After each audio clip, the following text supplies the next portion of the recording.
My friend, welcome to the second video. If you missed the first one, we talked about how to set up a guitar. It means that your strings are low enough to the fretboard onto which it's not hard to press down. We talked about what gauge string to have so it gives you a little bit of pushback so you build calluses. And then today we're going to talk about the mechanisms to build those calluses.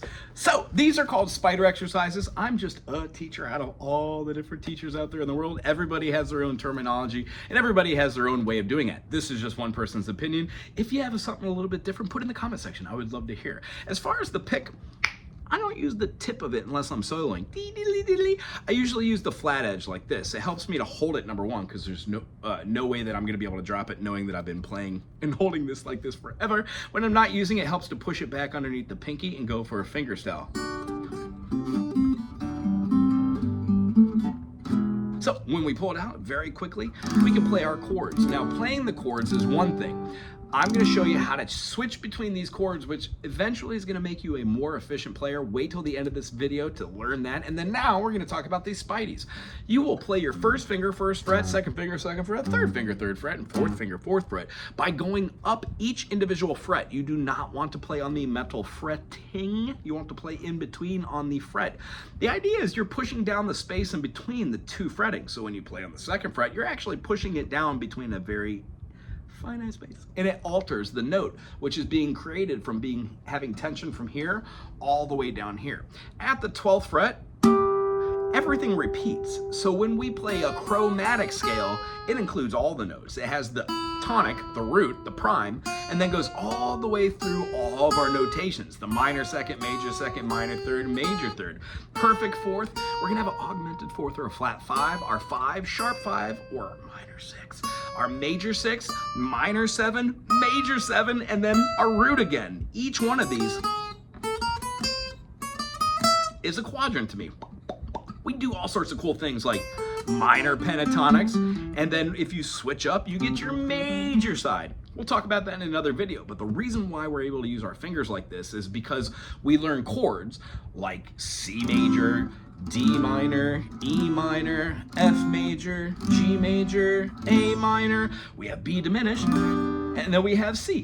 When we learn chords that are inside of a given scale, like do, re, mi, fa, sol, la, ti, do, it helps to associate them. At a certain point, we use a mechanism called the circle of fifths, C, G, D, A, E, B, F sharp, C sharp, to go through all of our scale patterns for all sharp chords. And then we do it for the flats by a different naming, but it works out enharmonically. It's amazing. So the thing that gets us to the point to understand everything I just blah, blah, blah is this. Take one day at a time, play for 5 minutes in the morning when you wake up, 5 minutes in the night when you're going to bed, and do the same exact thing for 1 week, going downstrokes with this hand, down, down, down, down. There's 4 of these notes. So try maybe going mute over here. Don't play anything, just lightly touch it. Now when you do your downstroke, you're gonna skip that E string and go directly down to the A string. This concept helps you get used to finding the D string, the G string, then finding the B string, and then lastly, the E string. When we can do this 1, 2, 3, 4, 2, 6, 2, 3, 4.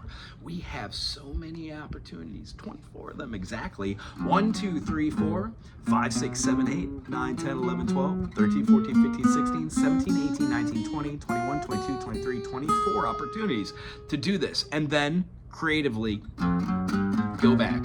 If you do this every day for 5 minutes in the morning and 5 minutes at night, it might start off like this. But eventually, it will lead to playing these. Then you can try eighth notes. Eighth note, down, down, down, down, which then eventually would lead into upstrokes. This way we get really accustomed to doing everything with both of our hands working together. These little exercises can be done, if you can, just like brain melting. Go watch TV. Mama! Does anybody know what that's from? Is that too old of a reference? What do you mean, like out of the toilet? Anywho, the idea is to be able to just not concentrate while doing this. So it's just a mechanism of moving your fingers. Eventually, maybe just move it up a half step. Now, this does absolutely nothing for anything about music except for understanding what a minor second is. There is really no rhyme and reason in this. When we turn these down, down, or up, ups into down, up, it's called alternating picking. That's really the point of doing these, doing them slow, down, up. By giving ourselves the opportunity to not think about what we're doing or what notes, we're giving ourselves an opportunity to connect with these notes.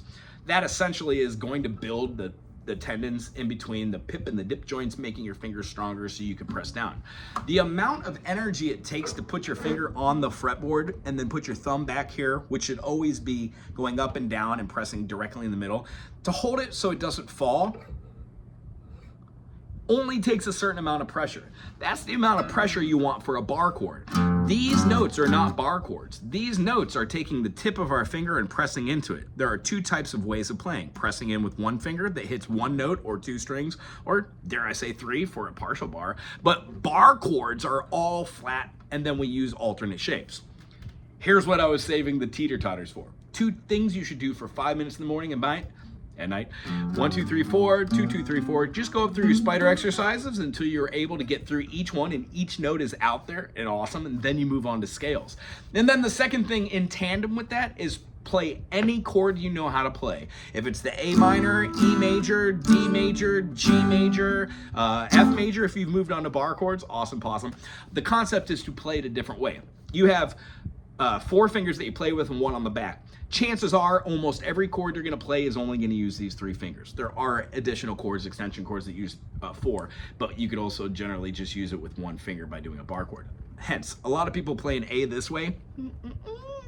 Try playing that with 1 finger. When you do that, it opens up 3 fingers for awesomeness, so you can move fingers anywhere you want and learn how to play different notes. An advanced scale technique that spiders show would be to pick 1 note and keep your finger there while utilizing your fingers. And see how the note is there? I wouldn't play anything there on that fret. It allows us to skip 1 whole finger and fret and utilize that power note. This eventually will help with understanding notes and modes and half steps that bring attention and pull away tension and resolution. However, for today, we're just talking about spider exercises and then being able to take any chord and do this simple function. Down, up, down, up, down, up, play. This gave us a D major with 3 fingers, 1 and place it, rest, place it, rest, place it, rest, play. Now, if you watch me speed it up, I'm playing a whole note by attacking on the 1 and 2 and 3 and 4 and the rests and the beats, the upbeat, the and the downbeat, the 1, give me ample amount of time to put my other fingers on that same chord. 1 and 2 and 3 and 4 and 1 and place, rest, place, rest, place, rest.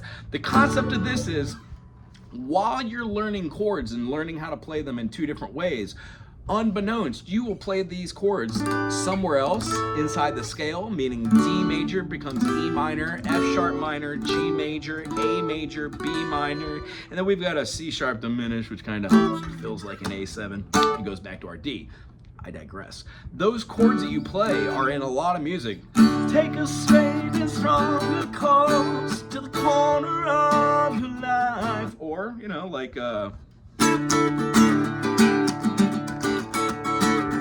but they're not all always played open like they are in this key. Sometimes you need to play them in a different key, which needs a bar chord. So the reason why we learn it and get our fingers strong is so we can move them up and play them in different keys. Ta-da! This is a prerequisite for playing any other songs besides like standard rock and roll, jazz, bossa nova, yada yada. So getting back to the concept, play your spider exercises each day. Try to do it for 5 minutes. Do all down strokes the first day. Remember to continue this. You don't have to go as fast as I'm going. This is good. This forms muscle memory.